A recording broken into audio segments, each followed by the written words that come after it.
Selamat datang di channel Relevan Hati. Semoga sehat selalu.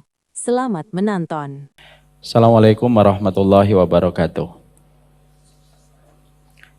Innal hamdalillah wassalatu wassalamu ala Rasulillah wa ala alihi wa sahbihi wa man tabi'ahum bi ihsan ila yaumil qiyamah.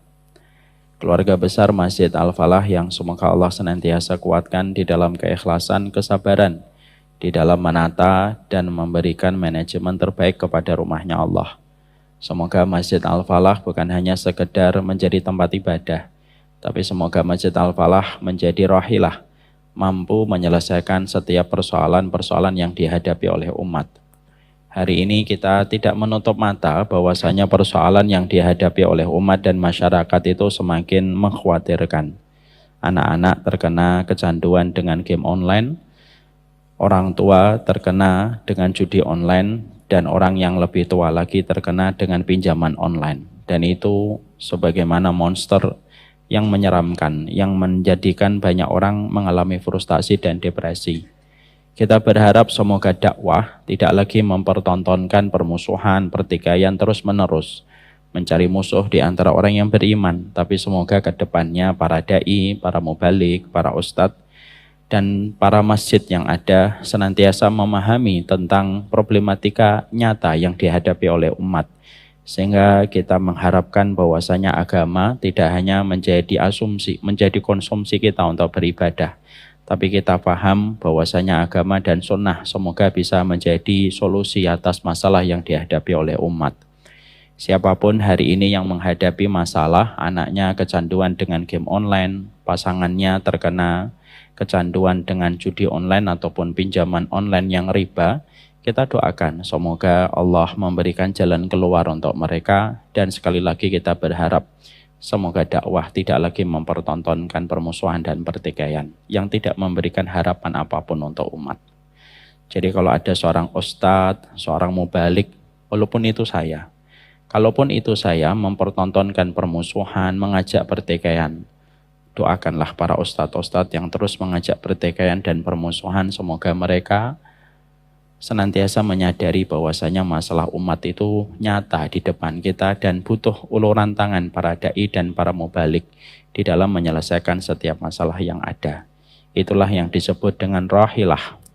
Rahilah itu penamaan yang diberikan Nabi kepada seseorang yang bukan hanya mereka mengangkut beban, tetapi mereka menyelesaikan masalah yang dihadapi oleh umat. Kepada keluarga besar penuntut ilmu kajian Rabu malam yang semoga Allah memberikan kepada kita istiqamah dalam perjalanan ilmu kita. Semoga kita mempelajari tentang doa dari awal sampai akhir dan kita diberikan istiqamah. Kalau kita mendapatkan semangat di awal, maka itu hal yang wajar. Tapi mendapatkan semangat yang bertahan sampai akhir musim, sampai kita menyelesaikan kitab, maka itu hanya diperoleh bagi mereka yang senantiasa istiqamah. Makanya istiqomah itu merupakan karomah yang paling besar. Mengalahkan karomah orang yang terbang, mengalahkan karomah orang yang berjalan di atas air, yaitu orang yang diberikan karomah untuk senantiasa istiqomah. Syekhul Islam mengatakan a'dhamul karomati luzumul istiqomati. Sesungguhnya karomah yang paling besar yang Allah berikan kepada wali-walinya di atas muka bumi, ketika wali-wali itu diberikan istiqomah atas setiap ilmu dan setiap ketaatan. Semoga Allah memberikan kepada kita istiqomah. Amin. Alhamdulillah, tentunya senantiasa kita bersyukur kepada Allah atas seluruh nikmat yang Allah berikan dan Allah limpahkan kepada kita. Terutama kenikmatan yang sangat kita syukuri itu kenikmatan duduk di taman ilmu. Belum tentu setiap muslim diberikan kenikmatan untuk duduk di teras ilmu ataupun di taman ilmu. Banyak muslim, tapi belum tentu mereka memiliki semangat mengayunkan langkah kakinya untuk duduk di antara taman-taman ilmu. Kita tentunya bersyukur Allah menyempurnakan nikmat rezeki kepada kita. Allah menyempurnakan nikmat sandang, Allah menyempurnakan nikmat pangan dan papan. Dan kita sangat bersyukur Allah memberikan kenikmatan ilmu kepada kita, sehingga kita memiliki kenikmatan di dalam membuka kitab, punya kenikmatan di dalam duduk di taman ilmu, karena ilmu kita butuhkan untuk menjawab segala ujian yang kita hadapi di dalam kehidupan. Antum bisa membayangkan kalau kita semesteran, entah SMA, SMP atau kuliah, lalu kita malamnya tidak belajar. Pasti ketika kita di meja ujian kita keringat dingin, karena pertanyaan-pertanyaan yang ada di lembar ujian tidak mampu kita jawab, hanya karena tadi malam kita tidak belajar. Kalaulah kita ujian saja pada waktu SMA, kuliah, ternyata kalau kita malamnya tidak belajar, kita keringat dingin untuk menjawab setiap persoalan dan setiap pertanyaan di lembar ujian itu, apalagi kehidupan kalau kita tidak belajar. Bagaimana kita bisa menyelesaikan ujian pada kehidupan kita kalau kita tidak pernah belajar? Itulah yang menjadikan kita sekarang paham kenapa angka frustasi, angka depresi semakin tinggi. Angka frustasi dan angka depresi semakin tinggi disebabkan karena banyak di antara kita tidak pernah belajar. Kita tidak mengambil referensi untuk menjadi sebuah kekuatan bagi kita, dan kita tidak pernah mengambil referensi untuk menyelesaikan setiap ujian yang kita hadapi. Dan itulah yang menjadikan kita paham. Kita ngaji bukan karena kita sok pintar. Kita ngaji bukan karena kita untuk mendebat. Level kita bukan mendebat. Kita ngaji bukan level kita untuk menyalahkan orang. Level kita bukan untuk menyalahkan orang. Tapi kita ngaji levelnya adalah supaya kita punya jawaban atas setiap persoalan dan ujian yang kita hadapi di dalam kehidupan. Cukuplah keringat dingin yang dulu kita pernah rasakan gara-gara tidak bisa menjawab soal, itu menjadi semangat kita bahwasanya kehidupan kita harus diisi dengan ilmu. Siapapun yang mereka senantiasa mengisi hidupnya dengan ilmu, maka dia tahu apa yang harus dilakukan. Kalau bangun di tengah malam, dia tahu apa yang harus dilakukan.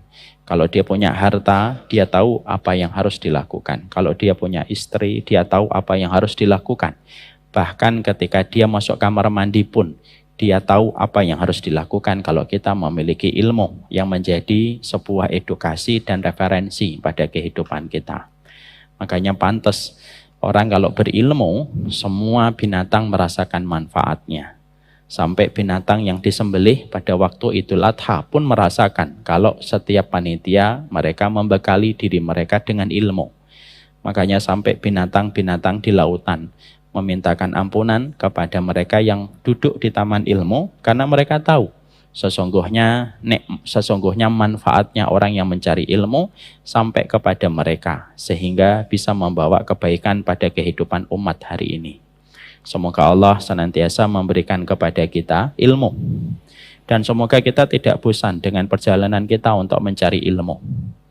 Karena sesungguhnya kita telah diwariskan oleh semangatnya para ulama salaf dulu.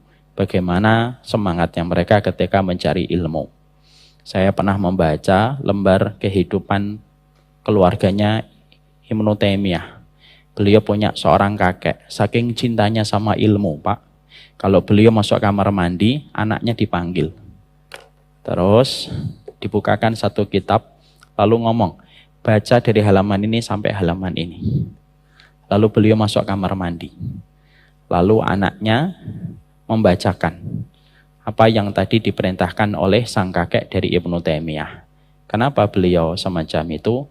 Karena beliau tidak mau kehilangan kesempatan untuk mendapatkan ilmu walaupun di kamar mandi. Kan beda dengan kita, Pak. Kalau kita di kamar mandi, ngambil korek api. Ya.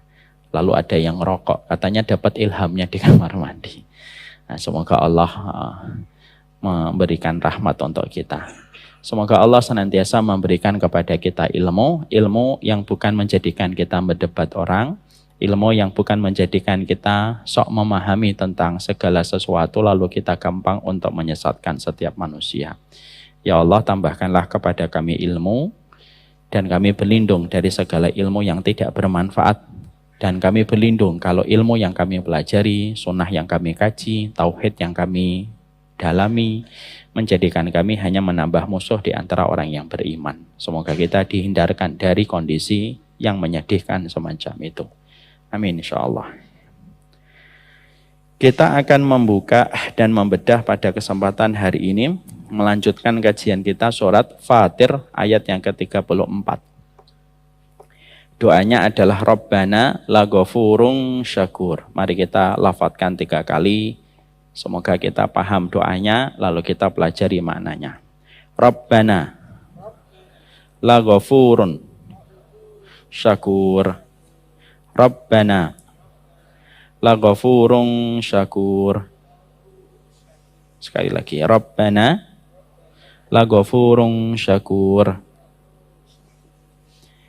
Ini merupakan sebuah doa yang termaktub di dalam surat Fatir ayat yang ke-34. Dan sebenarnya doa yang baru saja kita baca merupakan closing dari doa yang agak panjang yang diucapkan oleh penduduk surga ketika penduduk surga merasakan kenikmatan, kebahagiaan secara maksimal ketika di dalam surga itu tidak lagi ada kesedihan. Makanya di awal surat Fatir 34 Allah mengabadikan bagaimana sukacita, kebahagiaan yang dirasakan penduduk surga ketika mereka berada di surga. Bukan bersyukur mendapatkan rumah, bukan bersyukur ketika mereka bertemu dengan bidadari, bukan bersyukur ketika khamr yang dulu diharamkan sekarang menjadi halal ketika di surga, bukan itu. Tapi mereka berteriak, bersukacita ketika mereka mengatakan di dalam doa yang Allah abadikan. Wa qalul hamdulillahilladzi adhaba 'annal hazan. Segala puji bagi Allah yang telah menghilangkan semua kesedihan-kesedihan yang ada pada hati kami. Rabbana laghafurun syakur. Inna Rabbana laghafurun syakur. Sesungguhnya Rabb kami adalah Maha Pengampun lagi Maha mensyukuri. Kita kemarin sudah membahas tentang pembahasan doa dari para penghuni surga. Kalau tidak salah 3 pekan yang lalu sebelum saya berangkat dalam safar. Sekarang kita mulai membahas tentang laghafurun syakur. Maka sesungguhnya ketika kita memahami doa ini merupakan doa yang diucapkan oleh para penghuni surga ketika mereka menikmati bahagia dan sukacita maksimal dalam kehidupan mereka ketika tidak ada lagi kesedihan. Karena memang kesedihan itu merupakan satu mata uang yang pasti kita jumpai pada kehidupan. Bapak kalau tambah beriman ujiannya banyak dan terkadang kita sedih. Sedih itu bukan aib. Kapan sedih itu aib? Ketika kesedihan itu mendominasi kita dan menghilangkan kesyukuran kita dan menghilangkan semangat kita di dalam taat dan ridho kepada takdir Allah. Itu baru aib. Tapi sesungguhnya orang beriman sedih ketika terkadang mendapati ujian. Makanya Rasulullah bersedih ketika beliau kehilangan Khadijah dan kehilangan Abu Thalib. 2 orang yang menjadi pilar yang membackup Rasulullah untuk menghadapi gempuran permusuhan dari orang-orang Quraisy di kota Mekah. Saya jadi teringat Pak, perjalanan kami kemarin ke Uzbekistan. Banyak di antara kita tidak mengetahui bahwasanya Imam Bukhari, salah satu ulama besar, yang tentunya kita paham beliau merupakan imam dari para ulama hadis dunia, itu adalah Imam Bukhari. Kita mengenal Imam Bukhari itu, Masya Allah, tingkat keilmuannya, tingkat hafalannya yang luar biasa. Dan bagaimana kesungguhan beliau sampai beliau memiliki sebuah karya abadi, monumental. Kitab yang paling sahih setelah Al-Quran, yaitu adalah kitab Sahih Bukhari. Tapi sedikit dari kita yang tahu bahwasanya seorang Imam Bukhari itu memiliki ujian berat, Pak. Bahwasanya beliau di akhir kehidupannya, beliau tinggalnya di Nisabur. Nisabur itu merupakan kawasan hari ini berada pada kawasan Iran. Beliau ternyata difitnah di Nisabur itu. Salah satunya kenapa beliau mendapatkan fitnah, karena banyaknya orang yang sangat mengidolakan beliau sehingga menimbulkan hasad bagi sebagian orang yang lain. Itulah kondisi manusia. Jadi adakah orang yang hasad kepada Imam Bukhari? Ada. Ditambah lagi Pak, ada satu kasus bahwasanya di Nisabur Imam Bukhari diminta untuk mengajari anak-anak sultan di Nisabur. Tapi Imam Bukhari tidak mau mendatangi pintu istana. Beliau tidak mau mengajar anak-anak sultan kecuali anak-anak sultan yang datang ke rumahnya. Karena menurut Imam Bukhari, al-ilmu yu'ta wa la ya'ti. Ilmu itu didatangi bukan mendatangi.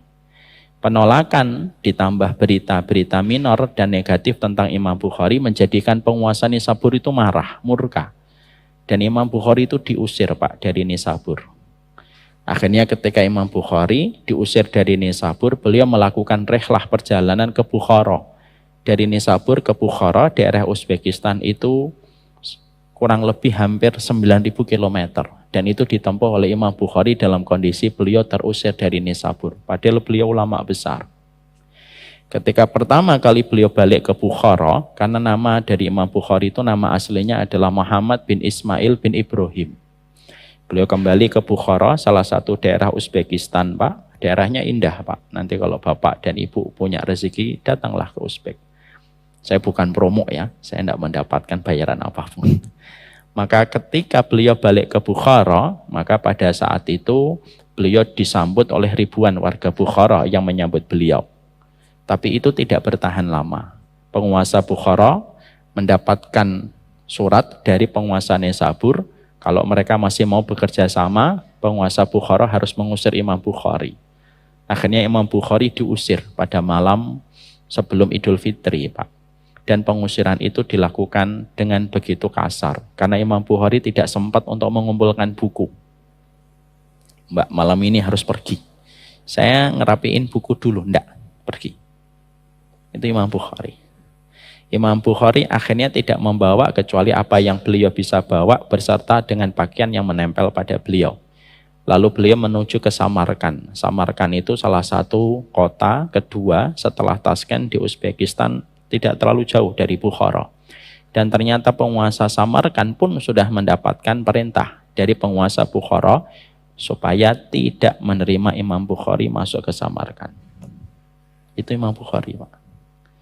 Akhirnya beliau tertahan di border, beliau tertahan di perbatasan Samarkand, tidak bisa masuk ke wilayah Samarkand.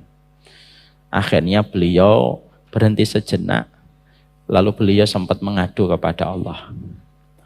Dunia ini asalnya begitu luas untukku ya Allah, tapi hari ini dunia sudah terasa sempit untukku.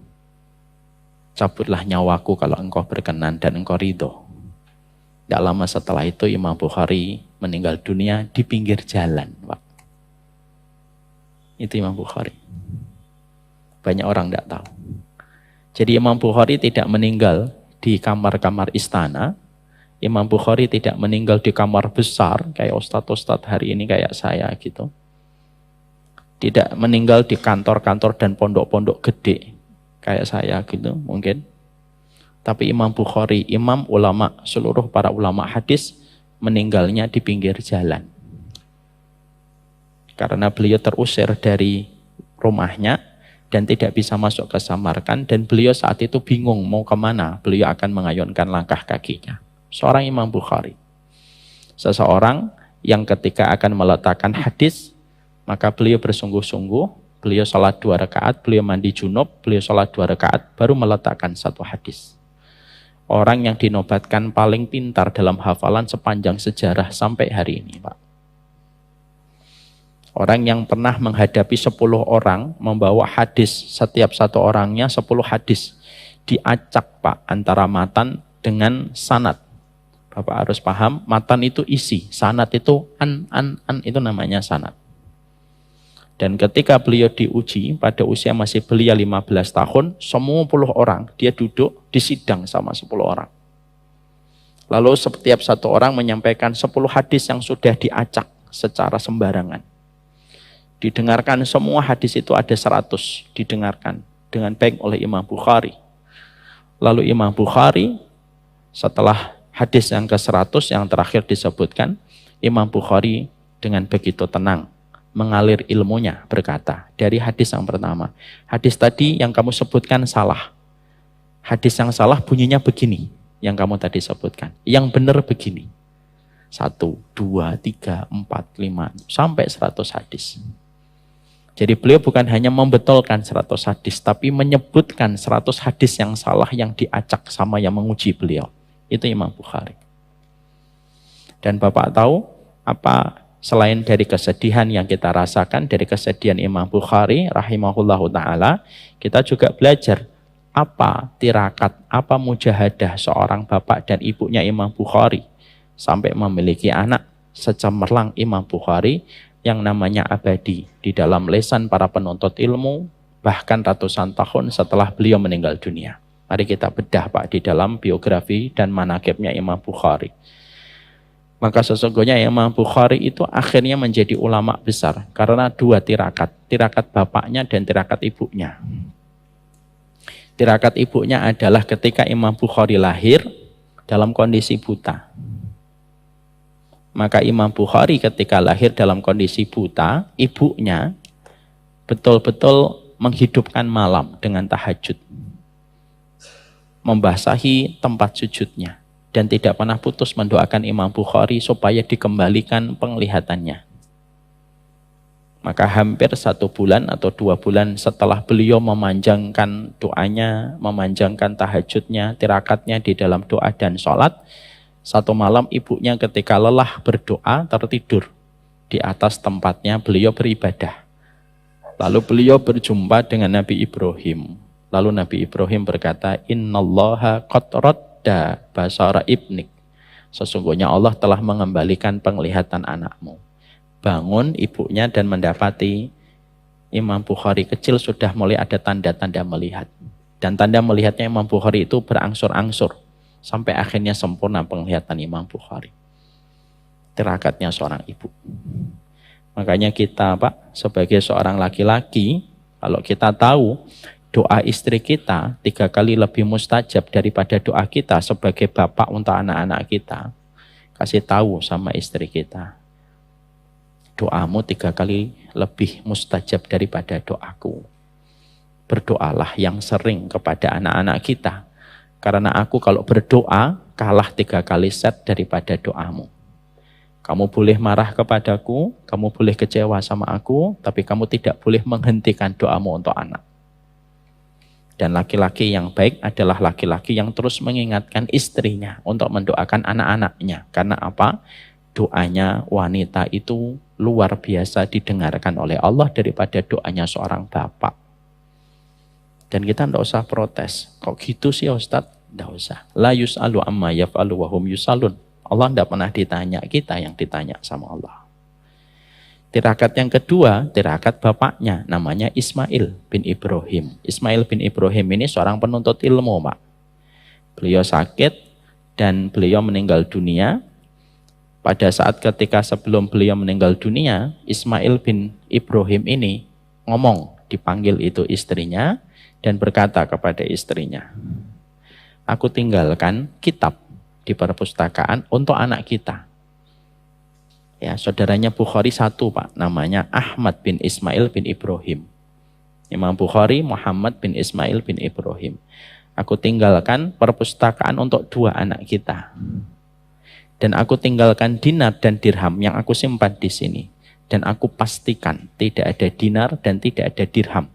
Tidak ada satupun dinar dan dirham yang aku tinggalkan untuk menghidupi 2 anakku dan memberikan pendidikan terbaik untuk anakku yang aku campurkan dengan haram dan syubhat. Aku pastikan dinar dan dirhamnya bersih untuk kedua anak kita. Masya Allah, Pak. Dari tirakatnya seorang bapak untuk mencari harta yang bersih, dari tirakatnya seorang ibu yang terus berdoa, lahirlah dengan gemilang seorang anak yang bernama Muhammad bin Ismail bin Ibrahim yang akhirnya bergelar dengan nama Imam Bukhari.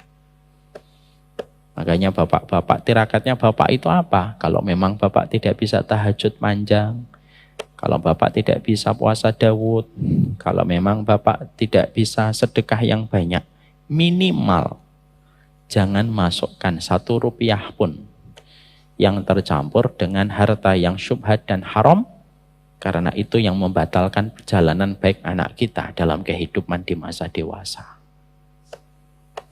Tirakatnya ibu apa? Banyaklah berdoa. Kalaupun siklus bulanan, teruslah berdoa. Bapak harus mengingatkan terus. Dan disitulah kita mendapati tentang kisahnya Imam Bukhari. Jadi Imam Bukhari pun mendapatkan kesedihan, Pak. Diusir, Pak. Tingkat keilmuan Imam Bukhari dituduh menyimpang apa yang beliau pelajari itu setingkat Imam Bukhari. Makanya kalau bapak tiba-tiba mendapatkan ada orang yang tidak suka sama bapak, ya wajar. Wong Imam Bukhari akhlaknya baik, mulia adabnya, kedalaman ilmunya diakui dan dinobatkan menjadi orang yang paling encer hafalannya di dalam tubuh kaum muslimin, itu pun dituduh dengan penyimpangan. Apalagi cuma kita. Jadi kalau kita akhirnya sedih, ya sedih itu normal. Karena Imam Bukhari juga sedih, Pak. Dunia yang terasa lapang selama ini terasa sempit untukku mulai hari ini. Cabutlah nyawaku kalau engkau ridho ya Allah. Dan didengarkan doanya oleh Allah Subhanahu wa ta'ala. Bapak berani berdoa dengan doa itu? Silakan. Karena sesungguhnya itulah doanya Imam Bukhari. Sekarang mari kita kembali. Bahwasanya disitulah kita paham perkara yang paling disenangi oleh penduduk surga itu adalah hilangnya kesedihan, Pak. Berarti ujian kita dalam hidup itu yang menjumpai kesedihan. Ustadz, kenapa teriakan penduduk surga ketika mereka bersuka cita dan berbahagia, mereka mengatakan Alhamdulillahilladzi adhaba annal hazan. Kenapa kok itu? Kenapa mereka tidak berteriak, ya Allah, akhirnya bidadari datang. Kenapa tidak mengatakan, ya Allah ternyata mobil Mercedes tidak ada apa-apanya dengan apa yang aku peroleh hari ini. Kenapa kok yang disebutkan bukan bidadari, bukan rumah, bukan istana, bukan makanan. Tapi justru yang disebutkan itu sesuatu yang sifatnya itu maknawi, Pak. Ya Allah, segala puji bagi engkau yang sedihnya kami itu tidak tersisa sama sekali. Saya tidak bisa membayangkan perasaan yang sedang dirasakan penduduk surga ketika mengucapkan ini. Para ulama lalu mengatakan, kenapa ucapannya penduduk surga Alhamdulillahilladzi adhaba annal hazan? Kenapa kok itu? Bukan bidadarinya yang disebut. Kenapa bukan tempat yang indah yang disebut? Karena keindahan tempat, keindahan bidadari, kelezatan makanan itu tidak sebanding dengan kenikmatan ketika hati kita sudah tidak lagi sedih. Itu kenikmatannya. Makanya yang disebutkan itu yang puncak, bukan yang bawah. Contoh, Pak Haiban misalkan, beliau ini mendapatkan hadiah mobil harganya 500 juta. Di samping mobil, beliau juga mendapatkan hadiah misalkan handphone yang include di dalam mobil harganya 5 juta. Plus mendapatkan sepatu yang harganya 1 juta. Ada 3 hadiahnya. Mobil 500 juta, yang kedua handphone 5 juta, yang ketiga sepatu harga 1 juta. Pulang beliau ketemu sama istrinya, Ummu Nino. Kira-kira Pak Haiban cerita tentang sepatunya, atau cerita tentang handphonenya, atau cerita tentang mobilnya? Mobil. Gak usah ditanya, Pak Haiban pasti sudah bisa kita tebak. Pasti dia akan jawab, Bu, apa? Dapat mobil. Tidak mungkin dia akan mengatakan, Bu, aku dapat apa? Sepatu 1 juta, handphone 5 juta. Tidak, pasti yang disebut mobil dulu. Itulah yang kita pahami. Kenapa kok ucapan penduduk surga itu Alhamdulillahilladzi adhaba annal hazan. Karena nikmatnya surga itu yang paling puncak salah satunya adalah setelah ketemu Allah, bertetangga dengan para nabi, hilangnya kesedihan di dalam hati. Ya, jadi nanti kalau bapak sedih, ibu-ibu kasih tahu, dah Pak, nggak apa-apa sedih, nanti di surga hilangnya. Gitu. Istri kita sedih, hibur, nanti insya Allah di surga hilang. Karena itulah yang dihibur oleh Allah ketika kita membaca surat Fatir 34. Indahnya hidup itu kalau beriman kepada hari akhir. Ada harapan besar yang kita miliki pada perjalanan hidup kita. Setelah kita mengetahui tentang doa ini, mari kita fokus kepada Rabbana laghafurun syakur. Di sini ada sebuah pembahasan dulu. Kenapa disebutkan ghafur baru setelahnya syakur? Kenapa bukan syakur setelahnya ghafur? Ya kan? Itu ternyata ada penjelasannya dan penjabarannya. Tapi sebelum kita masuk ke penjelasan itu, kita harus bisa membedakan mana itu artinya ghafur dan mana itu artinya ghaffar. Allah sering menyebut kata ghafur, Allah juga menyebut dirinya dengan kata ghaffar. Bedanya apa, Ustaz? Nah, para ulama di dalam tafsirnya itu menjelaskan perbedaan antara ghafur dengan ghaffar, walaupun intinya sama, yaitu sama-sama mengampuni. Ghafur itu mengampuni, ghaffar itu adalah mengampuni. tetapi memiliki perbedaan secara spesifik. Kalau kita mengenal kata Ghafur, bahwasanya Ghafur itu artinya Allah itu mengampuni dosa sebesar apapun. Itu Ghafur.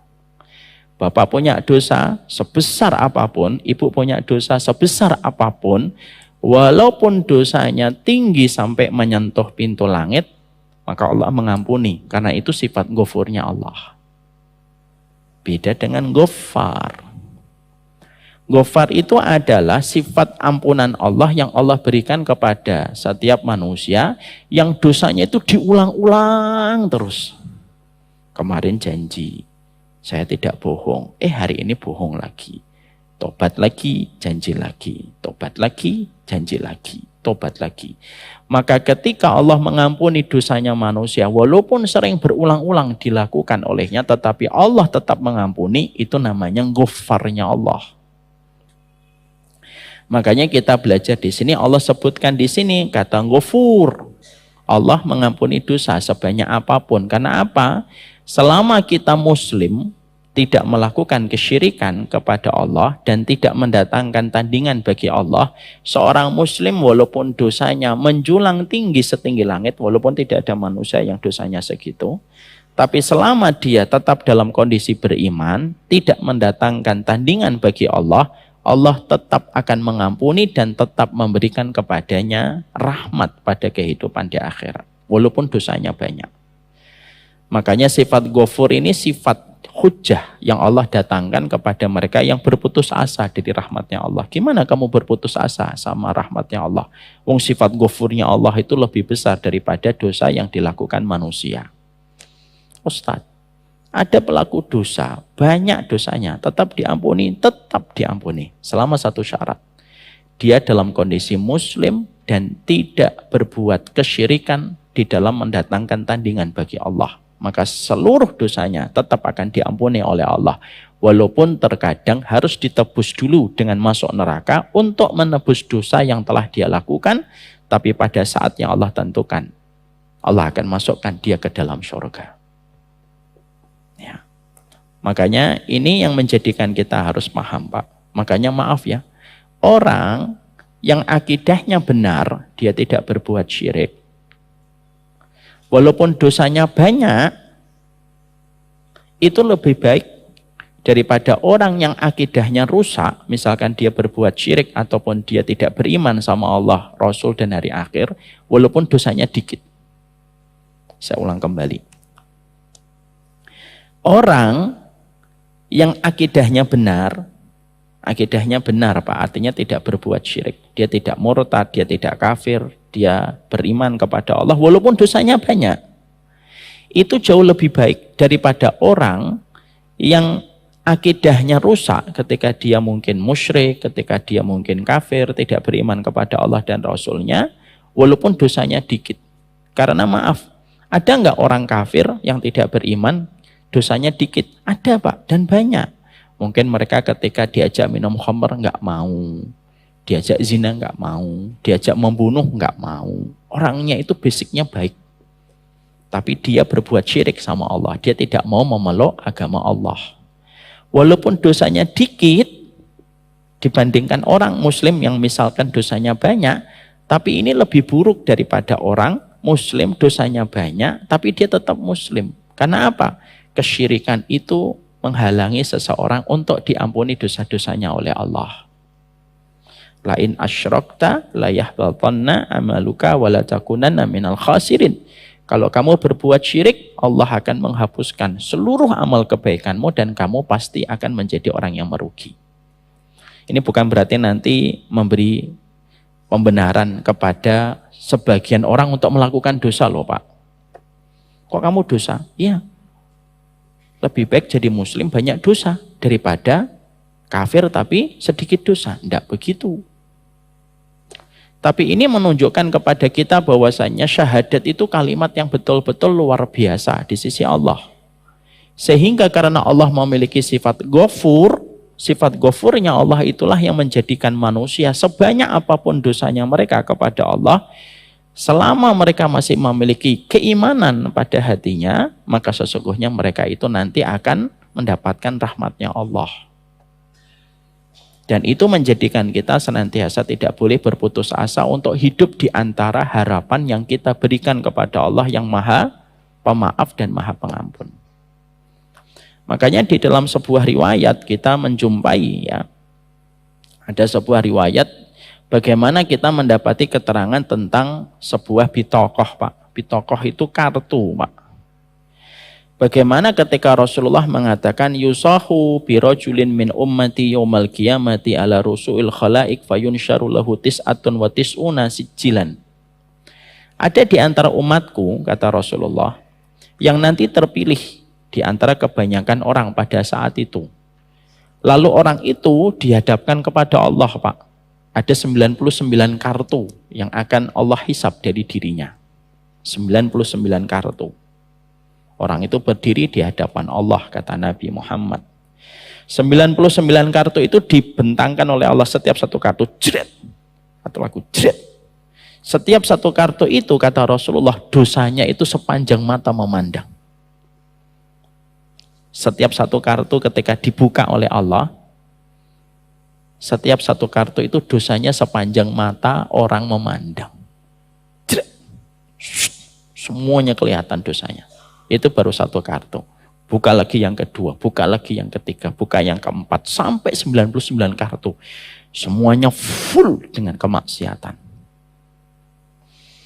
Lalu Allah menghisapnya dan terjadi sebuah dialog antara Allah dengan beliau, dengan orang ini. Lalu Allah menyampaikan kepada laki-laki itu, hal tungkiru min hada syai'an? Kamu mengingkari enggak catatan dosamu yang 99 kartu sepanjang mata memandang ini? Ada enggak yang kamu ingkari? Tidak ada ya Allah. Ada di antara malaikat yang mencatat amalku 99 catatan dosamu sepanjang mata memandang ini, ada enggak malaikatku yang mendolimi kamu? Orang itu berkata kembali, tidak ada ya Allah. Tidak ada ya Allah. Lalu Allah kemudian menyampaikan kepadanya, ada enggak di antara yang kamu lakukan yang ditambahkan dari dosa-dosa yang kamu kerjakan? Tidak ada. Ada enggak di antara kebaikanmu yang tidak dicatat? Enggak ada ya Allah. Lemes, Pak. Sebagaimana ketika ada seorang terdakwa di depan penyidik, semua alibi yang dimiliki oleh tersangka dibantah sama penyidik. Kan lemes, Pak. Idahlah, lemes. Ada yang kamu ingkari? Tidak ada. Malaikat pencatat amal keburukanmu ada yang mendolimi kamu? Tidak ada ya Allah. Lalu Allah mengeluarkan satu kartu. Di situ ada tulisan La ilaha illallah. Satu kartu itu.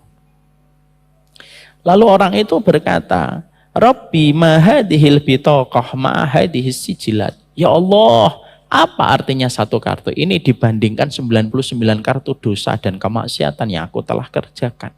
Apa artinya satu kartu? Ma hadhihi bitaqah. Kartu itu tuh apa ya Allah? Maka sesungguhnya Allah mengatakan, innaka la tudlam. Kamu tidak akan didolimi.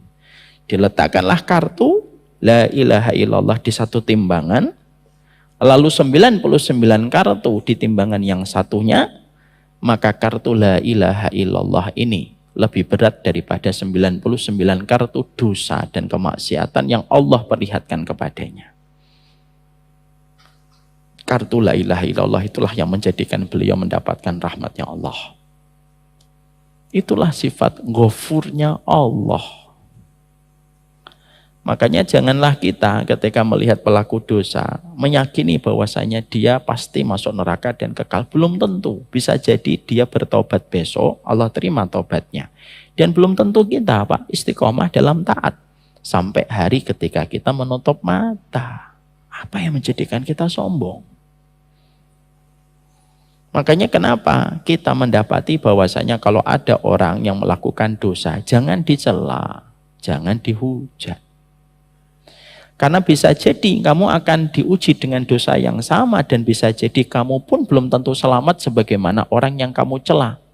Tidak selamat dari dosa itu. Lihat betapa perlindungan Allah dengan sifat ghafurnya. Allah masih melindungi hak-haknya pendosa. Bahkan pendosa pun kalau sudah meninggal dunia pun kita tidak boleh menghujat. Orang nih dosa, misal peminum khamr, mati overdosis. Kubur dia di dalam kuburan. Itu pun tidak boleh lagi kita hujat. Kenapa? Kata Rasulullah. Karena dia telah mempertanggungjawabkan apa yang telah dilakukan kepada Allah. Lihat, sifat ghafurnya Allah itu sampai memberikan perlindungan kepada para pendosa sekalipun. Bahkan kalaupun Bapak melihat pendosa, melihat dosanya, Bapak disuruh diam, saya disuruh diam, tidak boleh menceritakan aib dosanya kepada orang lain. Itu sifat ghafurnya Allah, Pak. Jadi kalau orang sampai pada kehidupan di dunia, kok tidak bisa merasakan sifat ghafurnya Allah, lalu menjadikan dia tidak memohon ampunan kepada Allah, itu kan berarti betul-betul dia sudah dibelit dan sudah dicekik oleh setan. Sampai akhirnya dia tidak sama sekali yakin kepada ampunan Allah. Ya. Makanya orang yang melakukan dosa, lalu merasa takut dengan dosa yang dia perbuat, itu jauh lebih baik daripada orang yang melakukan ibadah, lalu dia sombong pada ibadah yang telah dia lakukan dan dia kerjakan. Sifat ghafurnya Allah. Dan Allah menciptakan kita itu karena Allah itu ingin melihat siapa di antara kita yang bertobat, Pak. Kalau Allah mencari makhluk yang tidak pernah melakukan dosa dan tidak pernah melakukan maksiat, ngapain Allah menciptakan manusia? Allah ciptakan malaikat. La ya'sunallaha ma amaruhum wa yaf'aluna ma yu'marun. Malaikat itu tidak pernah bermaksiat terhadap apa yang diperintahkan dan selalu konsisten mengerjakan apa yang diperintahkan.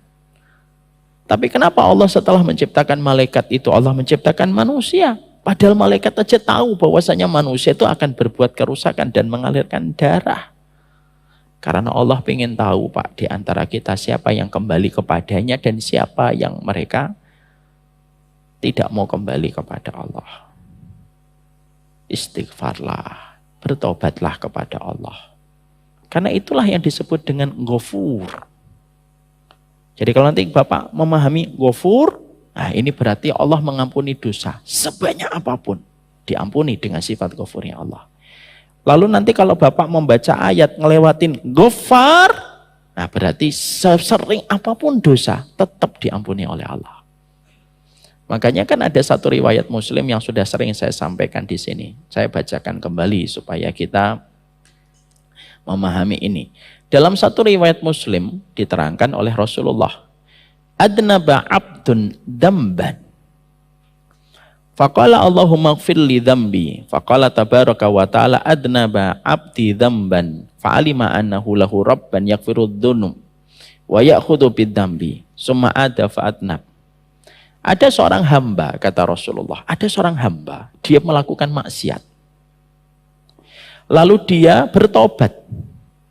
Maka sesungguhnya ketika dia bertobat, dia mengucapkan Allahumma firli, ampuni saya ya Allah. Allah lalu berfirman, Pak. Jadi kalau Bapak ada dosa, misalkan satu dosa, lalu setelah itu Bapak Allahumma firli. Allah itu berfirman di atas arsy-Nya. Apa yang dikatakan oleh Allah? Adnaba abdi dzamban. Fa'alima anna lahu rabban yaghfirud dzunub. Hambaku itu melakukan dosa. Dan dia tahu dia punya Rabb yang senantiasa mengampuni dosa. Aku ampuni dosanya dia. Setelah itu kata Rasulullah, adnaba dzamban akhar. Loh, setelah diampuni sama Allah, dia dosa lagi, Pak, dengan dosa yang sama, ngulang lagi.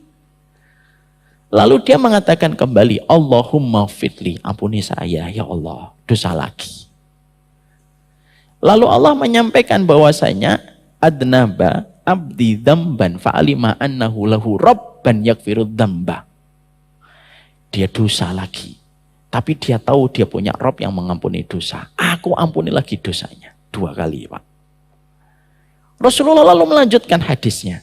Lalu dia adnaba dzamban akhar. Dia melakukan dosa lagi yang ketiga kalinya. Dan kembali lagi dia meminta maaf kepada Allah dan mengatakan, Allahumma firli, ampuni aku ya Allah. Lalu Allah mengulang kalimat yang sama. adnaba abdi dzamban fa'alima anna lahu rabban yaghfirud dzamba. Hambaku ini dosa lagi yang ketiga kalinya. Tapi dia meminta ampunan kepada diriku karena dia tahu aku adalah Zat yang Maha Pengampun. Aku ampuni lagi. Udah 3 kali, Pak. Coba, Bapak tahu anaknya Bapak ngelakuin kesalahan 3 kali. Bapak jewer itu, sentil sampai merah mungkin kupingnya. Ini yang ketiga, Pak, sudah. Loh, dosa lagi. Yang keempat kalinya, kata Rasulullah SAW. Dan kembali lagi dia mengucapkan Allahumma firli. Ya Allah, ampuni saya, ya Allah. Saya berdosa kembali, ya Allah. Dan kembali Allah mengatakan, tapi yang keempat berbeda. Lalu yang keempat itu Allah mengatakan, i'mal ma syi'ta fa inni qad ghafartu lakum.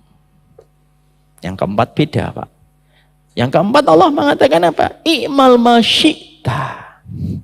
Berbuatlah semaumu. Fa inni qad ghafartu lakum. Selama kamu terus bertobat dengan sungguh-sungguh, aku akan ampuni. Ingat loh, Pak, ini bukan akhirnya nanti, oh ini hadisnya. Ini yang saya cari-cari. Jangan gitu. Tapi ini menunjukkan Ustadz apa itu bukan yang mempermainkan istighfar. Enggak, Pak. Yang dimaksudkan Nabi ini bukan orang yang mempermainkan tobat. Enggak. Dia memang sudah berupaya untuk bertobat. Dan sudah berusaha menjaga. Tapi apalah daya, desakan hawa nafsunya kencang. Akhirnya dia berdosa kembali. Ini bukan untuk para pendosa yang meremehkan ampunan. Dosa, tidak apa-apa, nanti diampuni sama Allah kok. Hati-hati. Orang yang meremehkan ampunan, hanya Allah yang tahu apa maksud di dalam hatinya. Orang yang meremehkan ampunan, hati-hati. Mereka akan menjadi orang yang paling merugi karena Allah tidak mau dimanfaatkan. Ampunan yang besar yang Allah miliki untuk menjadikan seseorang itu melakukan dosa. Maaf ya Pak, ini kita ngambil pelajaran. Ada orang yang terkadang melakukan dosa itu karena mereka itu meremehkan ampunan. Yuk zina, insya Allah Allah Maha Pengampun. Nah ini bahaya. Minum khamr enggak apa-apa deh, Allah kan Maha Pengampun. Allah senang sama orang yang bertobat. Gimana Allah enggak senang? Bagaimana saya bisa bertobat kalau saya enggak dosa? Dosa dia. Iya kalau umurnya panjang, Pak. Kalau pas lagi minum mati, kelar hidupnya. Tapi disitulah kita akhirnya mendapati bahwasanya itulah sifat ghafarnya Allah. Ada sifat ghafurnya Allah, ada sifat ghafarnya Allah pada kehidupan manusia. Sehingga ketika kita mengetahui tentang sifat ghafurnya Allah dan sifat ghafarnya Allah seketika, itu yang menjadikan kita berada pada 2 kesempurnaan sifat ampunan Allah. Sehingga sebanyak apapun dosa Bapak dan Ibu, sebanyak apapun dosa saya, dan sesering apa kita mengulang-ulang dosanya, tapi selama kita betul-betul bersungguh-sungguh di dalam bertaubat, Allah tetap ampuni dosa kita. Makanya kalau kita meminta ampunan itu jangan ditangguhkan dan jangan ditakhirkan. Kalau bisa sebelum malam tidur, kita tuh di dalam hati sembari ini, ya Allah ampuni dosa-dosaku hari ini. Baru tidur. Supaya bersih Pak lembarannya. Karena kemaksiatan itulah yang akan mengakhirkan kita untuk mendapatkan rahmat dan akan menjadikan kita mendapatkan berbagai macam kesulitan kita di dalam kehidupan kita. Makanya Imam Ibnu Qayyim itu memberikan wasiat. Ini juga teguran untuk saya. Kadang-kadang masih suka lupa. Imam Ibnu Qayyim itu berkata, sebelum tidur, ampuni dosanya orang, mintalah maaf sama Allah. Karena yang menjadikan kita tidak nyaman hidup di dunia itu ya karena dosa kita. Ketika kita salah sama Allah dan kita belum meminta maaf sama Allah. Saya pernah memberikan sebuah contoh.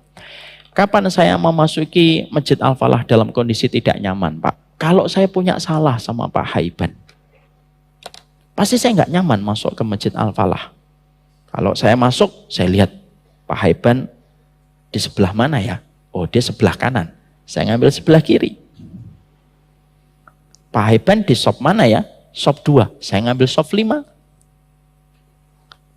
Pak Haiban ketika habis dikir langsung pulang atau enggak? Oh dia nggak langsung pulang, saya langsung pulang. Kenapa kok saya tidak nyaman di Al-Falah?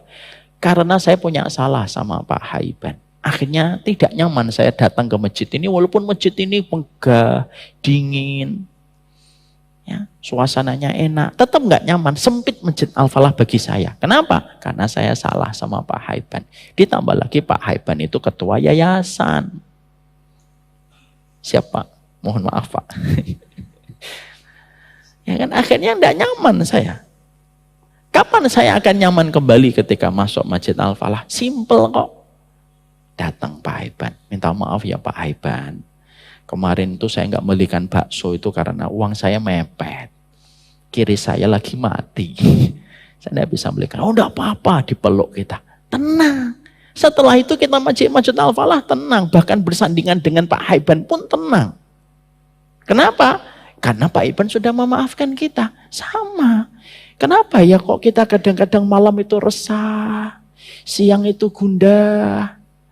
Karena dosa-dosa kita belum berikan permintaan maaf kita kepada Allah. Sehingga akhirnya ketika kita bersinggungan masalah dengan pemilik alam semesta dan kehidupan kita, itu yang membuat kita tidak nyaman pada kehidupan. Itulah kenapa Nabi setiap waktu tidak pernah kurang 100 kali beristighfar kepada Allah. Supaya menenangkan hati. Makanya istighfarnya para salaf, istighfarnya para sahabat itu, mereka senantiasa melazimi istighfar itu. Dan mereka tahu betul, istighfar itu untuk menjadikan tenang kembali hati kita dan suasana jiwa kita. Jadi di situ kita paham ya, ada sifat Ghafur, ada sifat Ghaffar.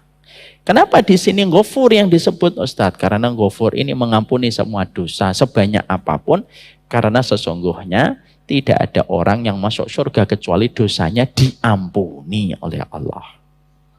Paham bedanya Ghafur dengan Ghaffar? Paham. Jadi setelah kita memahami bahwasanya ada perbedaan dari kata Ghafur dan kata Ghaffar yang sudah kita bedah secara ilmu, ini memberikan efek kepada hati kita di dalam kita menjalani kehidupan. Terkadang kita melakukan dosa yang sama, berulang-ulang dosa itu kita lakukan dan kita kerjakan, maka janganlah kita putus harapan untuk terus kita memohon ampunan kepada Allah. Ketika Allah itu mensifati pada sifat dan namanya yang sempurna dengan sifat Ghaffar. Sebanyak apapun dosa yang pernah kita lakukan, setebal apapun dosa yang pernah kita kerjakan, jangan kita pernah putus harapan kita untuk diampuni dan mendapatkan rahmat dari sisinya Allah Subhanahu wa Ta'ala. Allah bersama dengan prasangka hambanya. Ketika kita senantiasa menata hati kita bahwasanya kita mendapatkan ampunan di sisi Allah, maka sesungguhnya Allah akan memberikan kepada kita sesuai dengan prasangka yang kita berikan kepada Allah Subhanahu wa Ta'ala. Ini yang menjadikan kita harus senantiasa kita hadirkan pada kehidupan hati kita. Makanya saya mencoba untuk mencari lafaz-lafaz istighfar yang senantiasa dilazimi oleh para sahabat dan pernah disampaikan oleh Nabi secara langsung. Memang ucapan kita meminta ampunan kepada Allah itu beragam. Kita bisa mengucapkan sayyidul istighfar, Allahumma anta rabbi la ilaha illa anta khalaqtani wa ana abduka wa ana ala ahdika wa wa'dika mastata'tu. Abu uluka bi nikmatika alayya wa abu ubi dambi faghfirli fa innahu la yaghfiru dzunuba illa anta. Itu sayyidul istighfar. Kita juga bisa mengucapkan astagfirullah ataupun mengucapkan astagfirullahal adzim. Atau kita bisa memakai sebuah lafaz yang dicontohkan oleh Rasulullah ketika beliau pernah ditanya oleh seorang sahabat, bagaimana kami ketika ingin untuk meminta ampunan kepada Allah. Maka Nabi mengajarkan kepada sahabat ini dalam satu riwayat yang sahih, dalam riwayat Bukhari, sebuah doa yang indah. Mari kita lafadzkan bareng-bareng. Allahumma inni dolamtu nafsi dulman kasiran wala yaghfiru dzunuba illa anta faghfirli maghfiratan min indik warhamni innaka antal ghafurur rahim. Sudah hafal doanya? Tidak. Nanti saya ingatkan pekan depan kita coba tuliskan di board supaya nanti bisa kita tuliskan. Maka ini termasuk salah satu di antara lafadz istighfar yang diajarkan langsung oleh Nabi. Allahumma inni dolamtu nafsi dulman katsiran wa la yaghfiru dzunuba illa anta. Yaitu, ya Allah, sesungguhnya aku ini telah mendolimi diriku dengan kedoliman yang sangat banyak. Dan tentunya tidak ada yang memaafkan setiap dosa kecuali adalah Engkau. Faghfirli maghfiratan min indik. Berikanlah kepadaku ampunan dengan sebuah pengampunan di sisimu.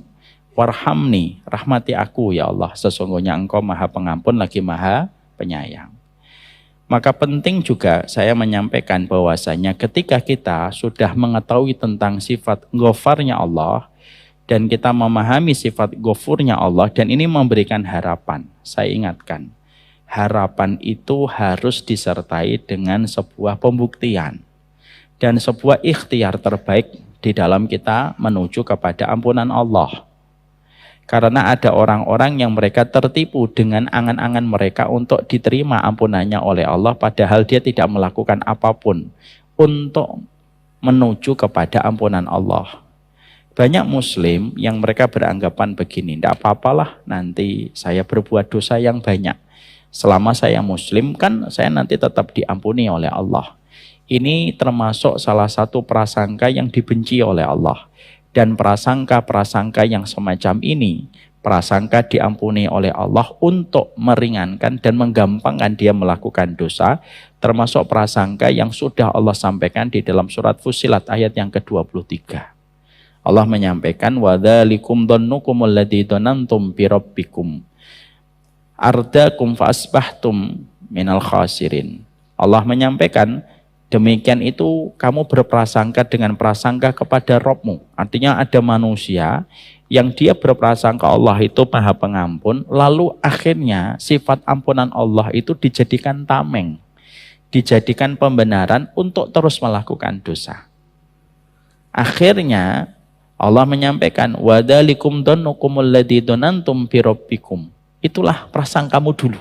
Allah menyampaikan kata-kata ini pada surat Fussilat 23 kepada penduduk neraka. Jadi ada penduduk neraka yang Allah menyampaikan, itu loh prasangkamu dulu kepada Rabbmu yang menjadikan kalian itu binasa gara-gara prasangka itu.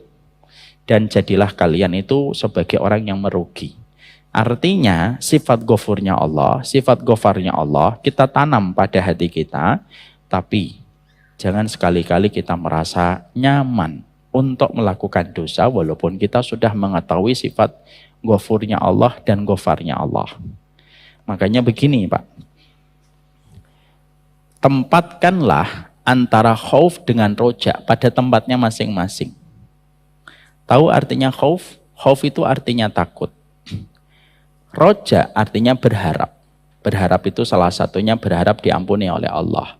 Tempatkanlah khauf dan roja itu pada tempatnya.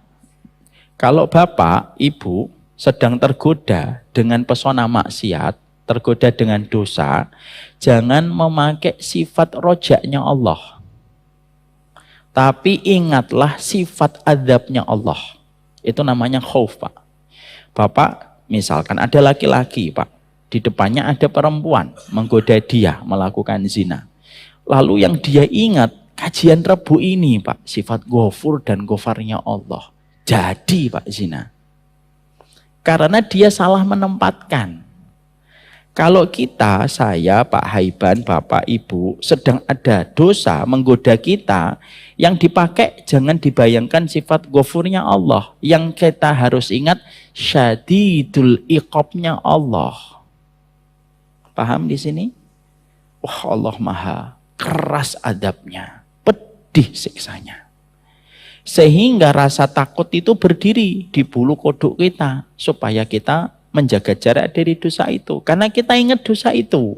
Ketika kita menghadapi Allah, mensifati dirinya dengan syadidul iqab, syadidul azab.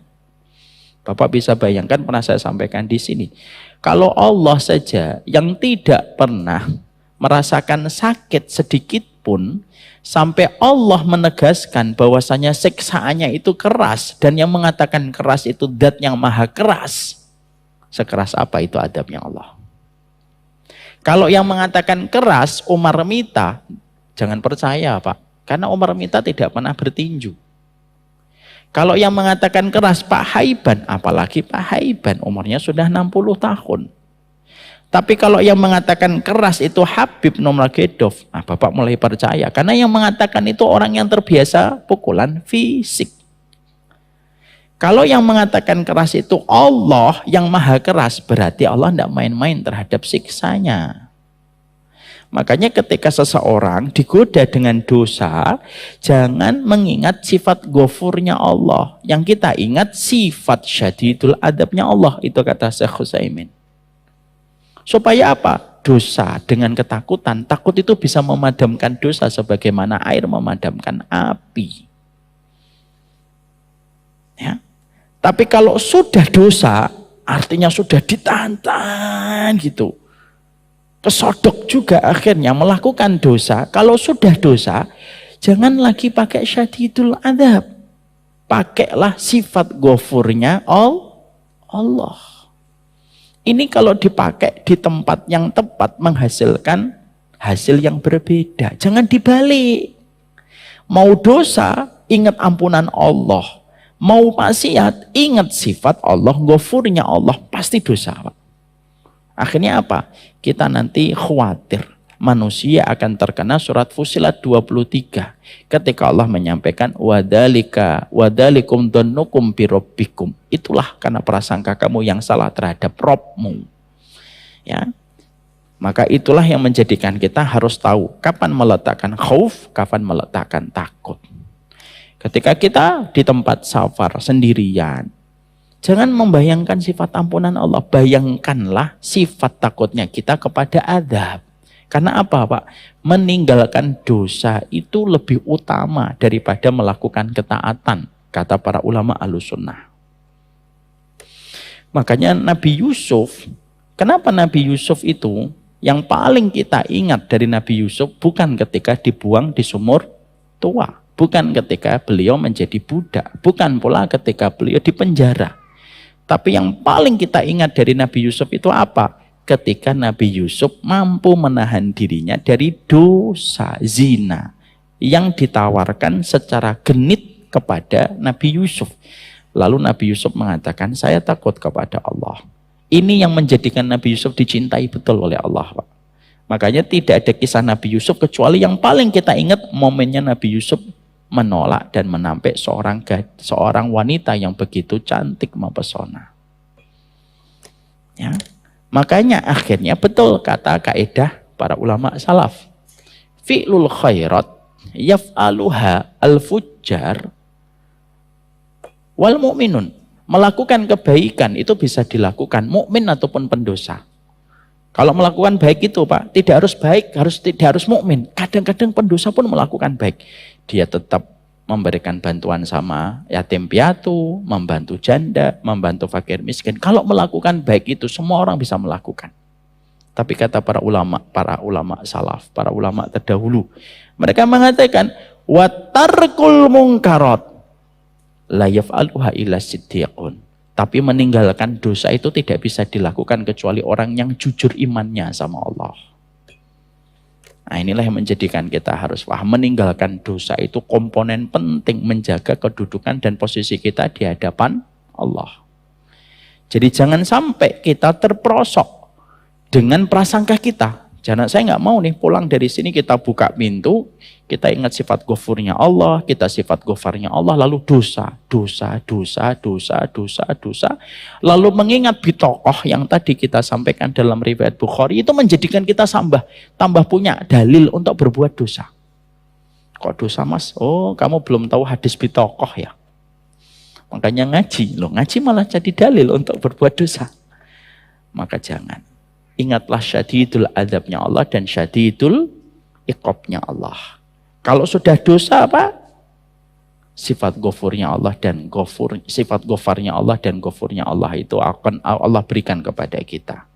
Kalau kita diterima, dosa kita di dunia akan dihapus. Kesulitan kita akan dihilangkan.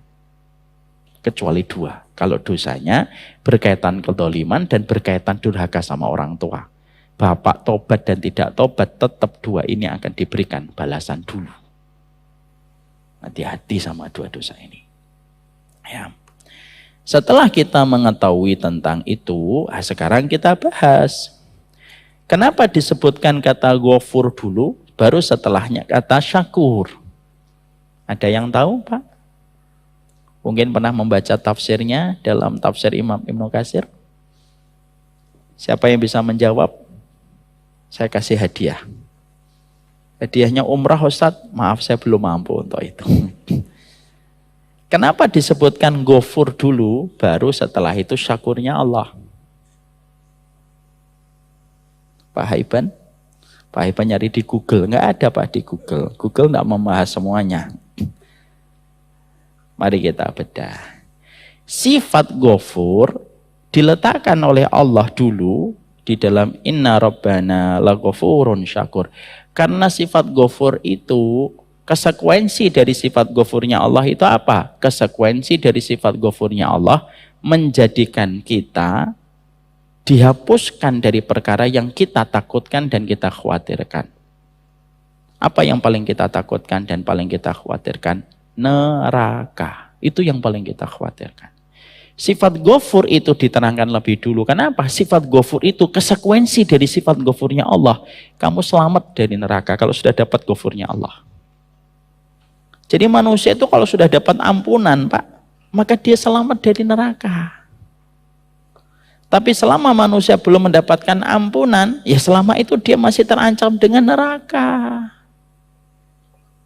Makanya itu pula yang menjadi salah satu hikmah. Kenapa kita kalau mendoakan orang mati, ketika kita mensolatinya, maka kita mengucapkan Allahumma fillahu warhamhu wa'afihi wa'fu anhu. Kenapa 4 permintaan? Allahumma fillahu warhamhu wa'afihi wa'fu anhu. Kenapa 4-4-nya itu punya makna yang sama konteksnya? Ampuni dosanya mayat ini. Karena ketika mayat itu sudah diampuni, berarti dia dihindarkan dari perkara yang paling menakutkan. Dan apa yang paling menakutkan? Yaitu neraka. Itu perkara yang paling menakutkan. Makanya kalau seseorang sudah diampuni, tenang. Plong dia, Pak, kalau sudah diampuni. Di dunianya tenang, di akhiratnya pun tenang.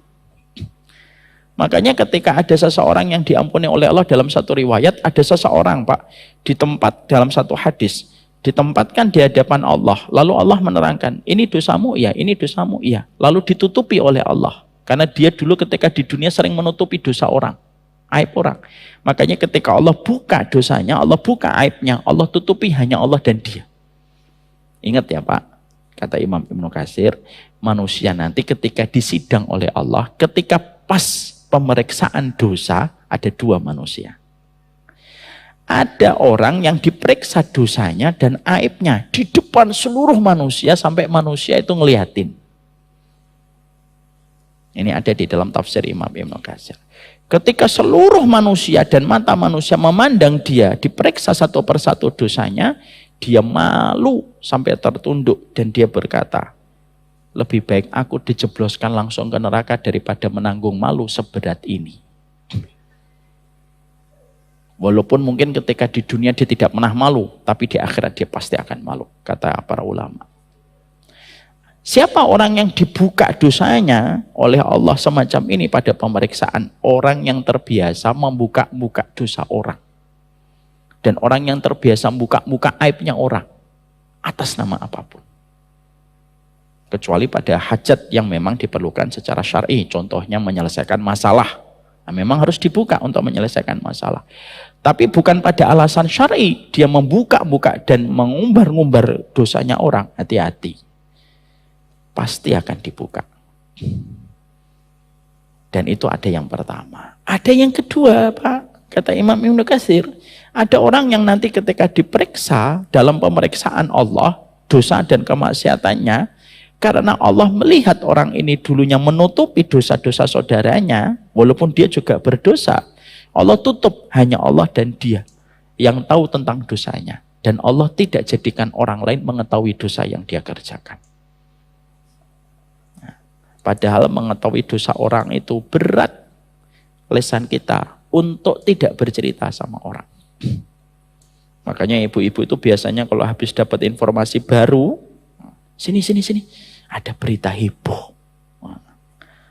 Sini kumpul. Makanya akhirnya Pak, maaf ya, mengetahui dosa orang itu berat. Karena semenjak Bapak dan saya mengetahui dosanya Pak Haiban, misal hari ini kita mengetahui dosanya Pak Haiban, semenjak hari itu Allah akan melihat kita. Apakah kamu akan menutupi dosa itu, ataukah kamu akan menceritakan dosa itu kepada orang? Makanya jangan kepo. Karena itu perkara berat. Ya. Maka kembali ke tadi, sifat ghafurnya Allah, kenapa didahulukan? Karena kalau kita mendapatkan ghafurnya Allah, berarti kita tenang. Diampuni dosa-dosa kita, diselamatkan dari apa yang paling kita takutkan. Dan tidak ada yang paling ditakutkan orang mukmin, bukan miskin, bukan fakir, bukan. Yang paling ditakutkan orang mukmin itu neraka. Makanya dia terus menebus. Bagaimana dia meminta kepada Allah ditebus ampunannya. Syakur itu konsekuensinya, syakur itu maha mensyukuri, Pak. Kenapa ditempatkan setelah ghafur? Karena syakur itu konsekuensi, sifat syakurnya Allah itu apa? Memberikan kepada seorang hamba apa yang dia inginkan dan paling apa yang dia harapkan. Apa yang paling kita harapkan, Pak? Surga. Rahmatnya Allah dengan surganya. Karena surga dan rahmat Allah itu satu paket. Maka ketika seseorang itu mendapatkan syakur, maka sesungguhnya apa yang dia paling harapkan di dunia itu Allah berikan kepadanya. Makanya diletakkan dulu, ghafur dulu, bukan syakur. Kalau diletakkan, Rabbana la syakurun ghafur, maknanya jadi berantakan. Makanya Allah tempatkan Rabbana la ghafurun syakur. Kamu aku amankan dulu, kalau sudah aku ampuni, aku amankan kamu dari neraka, baru syakur amal perbuatanmu yang menjadikan kamu bisa mendapatkan rahmatku. Dan itulah yang menjadikan akhirnya diletakkan kata Rabbana la ghafurun syakur. Sekarang artinya syakur itu apa? Allah menyebut sifat syakur di dalam Al-Quran 4 kali di dalam Al-Quran. Bahwasanya kata syakur itu artinya bahwasanya Allah betul-betul mensyukuri tentang semua yang dilakukan oleh manusia. Apapun Pak, kalau sudah diniatkan oleh Allah, untuk Allah, pasti Allah terima. Dan Allah lipat gandakan setiap perbuatan yang dilakukan manusia. Karena Allah maha mensyukuri. Makanya mari kita bedah Pak. Saya kan sudah sering menyampaikan. Apa sholat yang paling ringan pada sholat sunnah yang kita kerjakan sebagai muslim? Sholat yang paling ringan itu sholat sunnah fajar. Saking ringannya sholat ini sudah sering saya sampaikan. Ada testimoni dari Ibunda Aisyah. Aku ini kalau ngelihat Nabi melakukan sholat fajar, aku menyangka seakan-akan Nabi tidak sholat, nggak membaca Al-Fatihah. Saking cepatnya Nabi kalau sholat sunnah fajar. Makanya sholat sunnah fajar itu ayat rakaat pertama membaca Al-Kafirun. Rakaat yang kedua membaca Al-Ikhlas, Pak. Makanya Pak, kalau Bapak sholat sunnah fajar, tidak usah membaca Al-Baqarah. Pertama Bapak tidak hafal. Ya. Yang kedua, Nabi nggak pernah baca Al-Baqarah. Sholat yang paling ringan itu sholat sunnah fajar. Di total Pak, kalau saya biasanya 3 menit. 4 menit, 3 menit lah sholat sunnah fajar itu biasanya karena jarak antara adzan dan iqamat masjid saya 15 menit. Harus bangunin anak, kadang juga harus wudhu, harus sholat. Cepet Pak. Tapi perhatikan, berapa bayaran yang Allah berikan kalau kita sholat sunnah fajar? Bayarannya berapa Ustaz? Ayo hitung-hitungan. Khairum minad dunya wa ma fiha. Jadi harta 271 triliun itu tidak ada apa-apanya.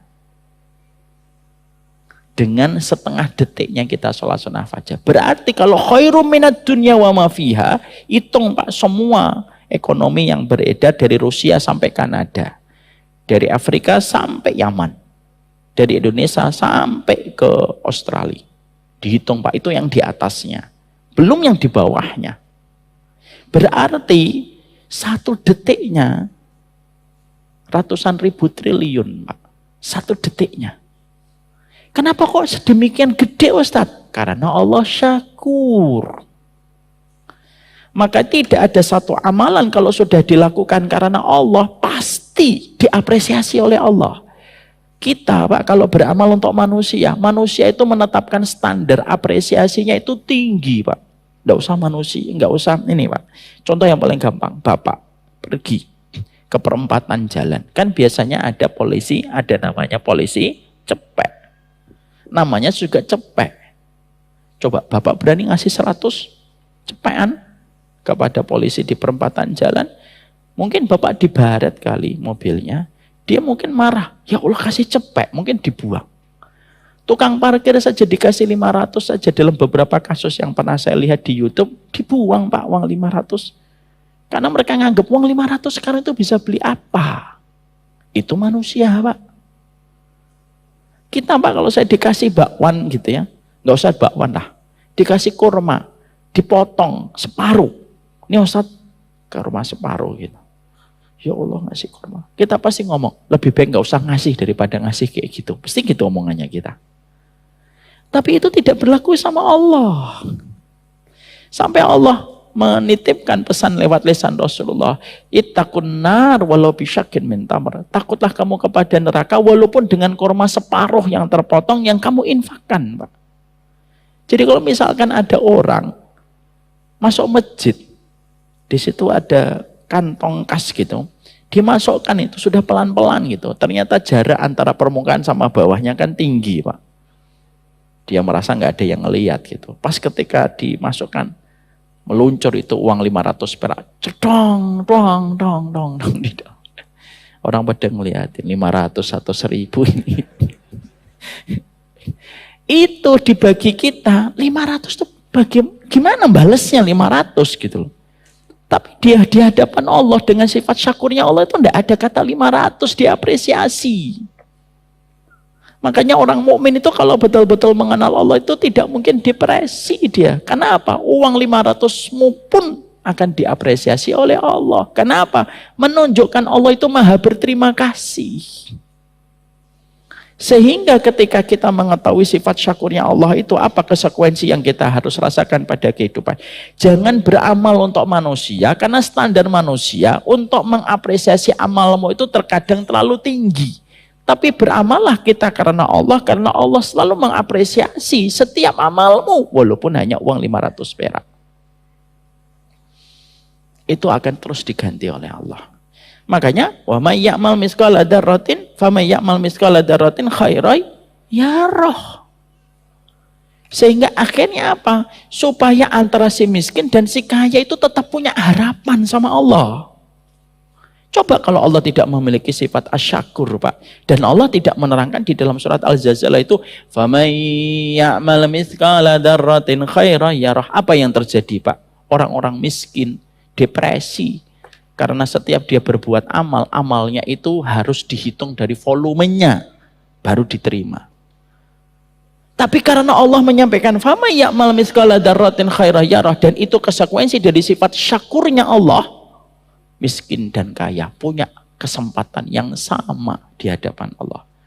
Bisa jadi 1000 perak dari orang miskin itu lebih baik daripada 1 juta bagi orang kaya ketika kekayaannya itu sampai miliaran, tapi 1 jutanya itu lebih kecil dibandingkan orang miskin ketika nyumbang hanya 10.000.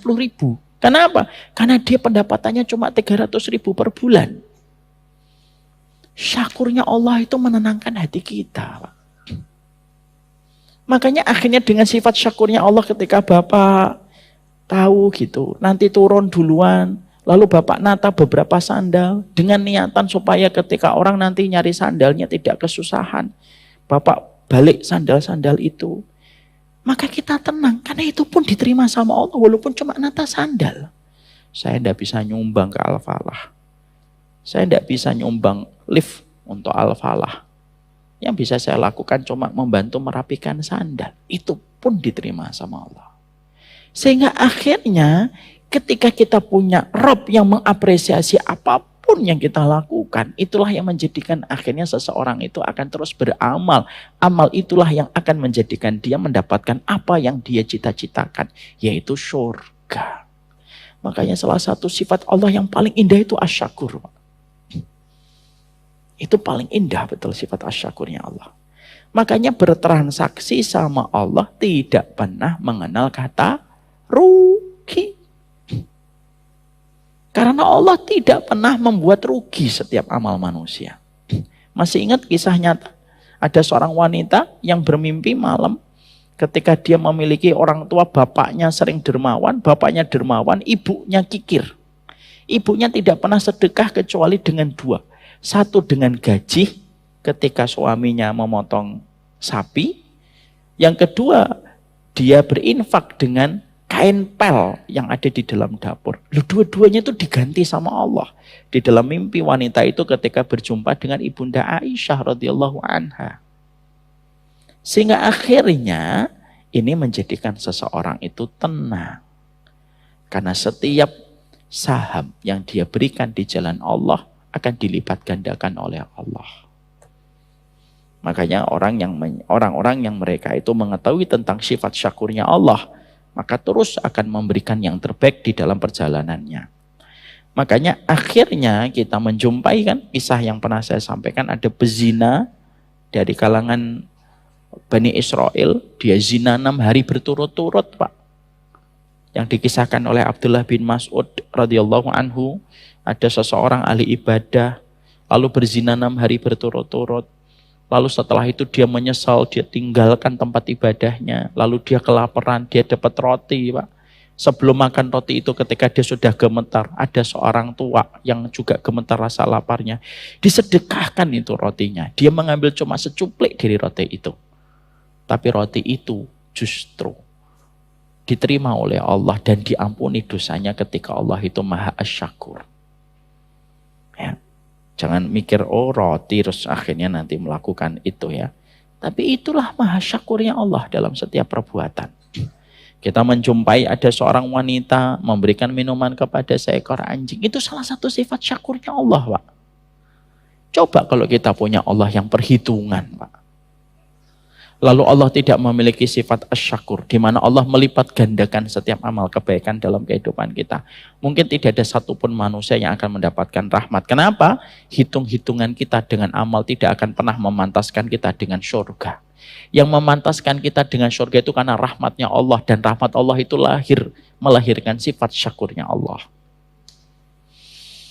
Maka itulah yang menjadikan kita akhirnya paham. Rabbana laghafurun syakur. Kenapa kok para penduduk surga mengatakan inna rabbana laghafurun syakur? Karena para penduduk surga itu tahu dosanya sudah diampuni dan dia mendapatkan tempat yang sangat indah di surga itu ketika dihilangkan kesedihannya.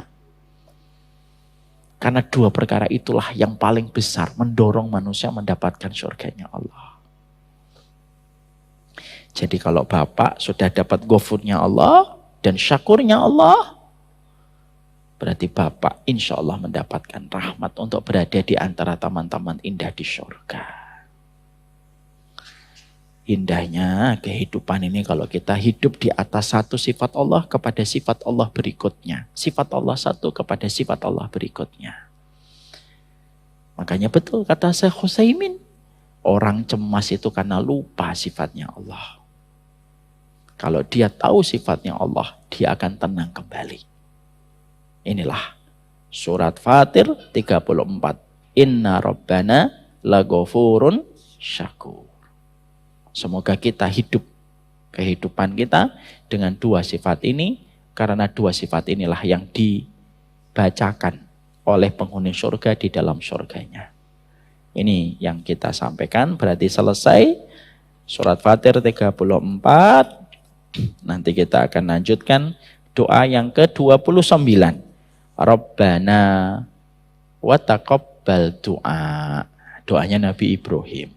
Bagaimana doa ini? Kenapa dipanjatkan oleh Nabi Ibrahim?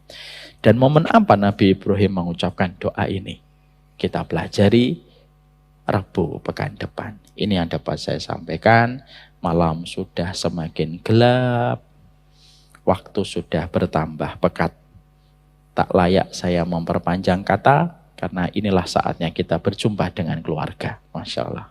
Pas ya. Jangan disuruh ngulangi lagi, saya tidak bisa. Semoga Allah merahmati kita dan memberikan berkah untuk kita. Saling menyayangi, saling mencintai karena Allah semata.